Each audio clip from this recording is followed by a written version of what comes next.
Mansingh committee যে master প্ল্যানটা করেছিল সেই প্ল্যানের অনুযায়ী যদি কাজ করা হয় তাহলে অর্ধেক ঘাটাল শহরটা নদী হয়ে যাবে, মানে অনেকগুলো জায়গাকে নদীর মধ্যে কনভার্ট করতে হবে। সেটা তো এখন সম্ভব না। এখন নতুন প্ল্যানের অনুযায়ী অনেক একটা 4 কিলোমিটার ল্যান্ড একটা নদী বাঁধ করে দুটো নদীকে মেলাতে হবে। এই প্রসেসে কাজটা শুরু হয়ে গেছে, ল্যান্ড অ্যাকুইজিশনের কাজটা শুরু হয়ে গেছে। মানে আজকাল দেখছি কি আমি জিতে গেছি মানে ঘাটাল মাস্টার প্ল্যান হয়ে যাওয়া উচিত। 3 মাসে ঘাটাল মাস্টার প্ল্যান হয় না। জুন থেকে যদি আমরা বলি, জুনে জেতার পর জুলাই, আগস্ট, সেপ্টেম্বর 3 মাস হয়েছে।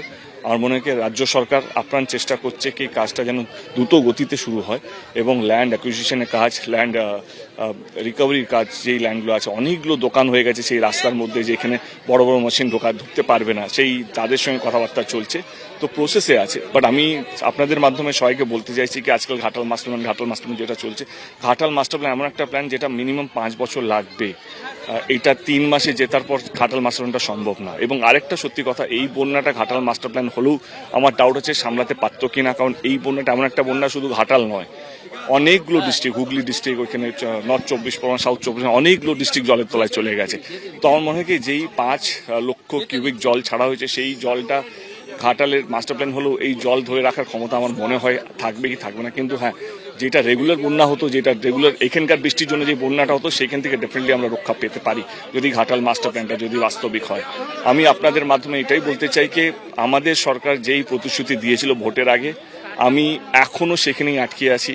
এই সরকার, আমাদের দল, আমাদের নেত্রী ঘাটাল মাস্টার প্ল্যানের কাজটা করবেন এবং শুরু করবেন এবং শেষ করবেন, তার দায়িত্ব আমি নিচ্ছি। কারণ আমি আমার এখানে এসে দিদি কথা দিয়েছিলেন এবং আমি এই একটা শর্তের জন্যই আবার পলিটিক্সে ফিরেছি।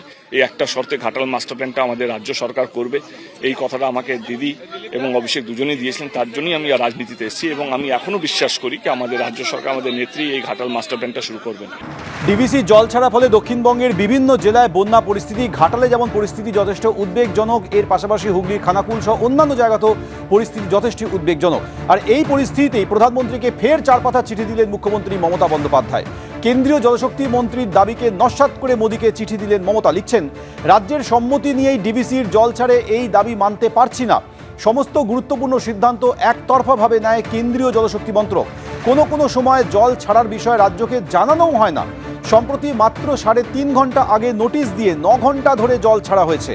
বারবার ডিভিসির চেয়ারম্যানকে অনুরোধ সত্ত্বেও জল ছাড়া বন্ধ হয়নি। কেন্দ্রীয় মন্ত্রী যা বলছেন তা সম্পূর্ণ সত্য নয়। গত কয়েকদিন ধরে ডিভিসি জল ছাড়া প্রসঙ্গে চিঠিতে উল্লেখ করেছেন মুখ্যমন্ত্রী মমতা বন্দ্যোপাধ্যায়।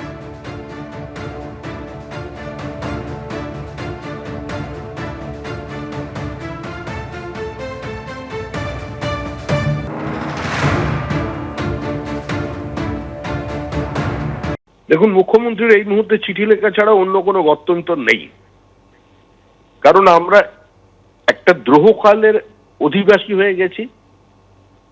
মুখ্যমন্ত্রী মমতা বন্দ্যোপাধ্যায় যে দল তৈরি করেছেন, যে প্রশাসন তৈরি করেছেন, তার যে সোনার টুকরো ছেলেদের তুলে এনে এনে তিনি মালা গেঁথেছেন, তাদের সীমাহীন লোভ আর প্রাতিষ্ঠানিক দুর্নীতি আজকে সমস্ত জায়গায় আধিপত্য বিস্তার করেছে। আজকে দীর্ঘ 12 বছর যাবৎ ওই অঞ্চলের, এই হাওড়া, বাঁকুড়া থেকে শুরু করে ঘাটাল, মেদিনীপুরের বিস্তীর্ণ অঞ্চল, সেখানে কোনো দীর্ঘমেয়াদী পরিকল্পনা বা কোনো মৌলিক পরিবর্তন আনতে সম্পূর্ণ ব্যর্থ হয়েছে। যে কোনো বাঁধের একটা নির্দিষ্ট জল ধারণের ক্ষমতা থাকে, তারপরে থেকে জল ছাড়তে হয় এবং জল যখন ছাড়া হয় তখন সংশ্লিষ্ট রাজ্যকে জানিয়ে ছাড়া হয়। এক্ষেত্রে কার কি উপদেশ নেই, কার কি দাবি, সেটা কিন্তু প্রকৃতির কাছে তখন অপ্রাসঙ্গিক হয়ে যায়।